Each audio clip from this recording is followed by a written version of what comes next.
আরে আজকে আমার বার্থডে আছে, দেখছি তোমরা কি গিফট নিয়ে আসছো আমার জন্য। যার গিফট আমার একদম পছন্দ হবে না তার গিফটটা আমি ছিঁড়ে ফেলে দিব আজকে।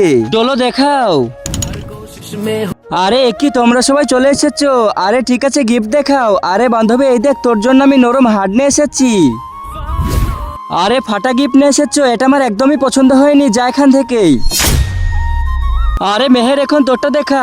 আরে এটা কিনে এসেছিস পেঙ্গুইন, এটা অনেকদিন থেকে তোর ঘরের মধ্যে পড়েছিল, এটা নিয়ে এসেছিস, একদম দুর্গন্ধ, ফেলে দিলাম এটা। চল পিপাসে এখন তোর পালা, তাড়াতাড়ি করে তোর গিফটটা দেখা। আরে আমাদের গিফট তো একদমই পছন্দ হয়নি, আরে গরিবের গিফট আবার কি পছন্দ হবে। কিন্তু তার আগে তুমি যদি ইন্ডিয়ান আর্মিকে ভালোবেসে থাকো তাহলে একটা লাইক করে দাও, আর যদি বাংলাদেশি আর্মিকে ভালোবেসে থাকো তাহলে লাইক সাবস্ক্রাইব দুটোই করে দাও। ওর গিফটটা নিও, তাড়াতাড়ি করে ফেলে দিবে। আরে তোমরা চুপ করো, এই দেখো আমার গিফটটা নাও। আরে তুমি তো অনেক সুন্দর গিফট দিয়েছো, এই গিফট তো আমি কেন, কেউই এই গিফটটা ফেলে দিতে পারবে না, এই তো অনেক ভালো গিফট।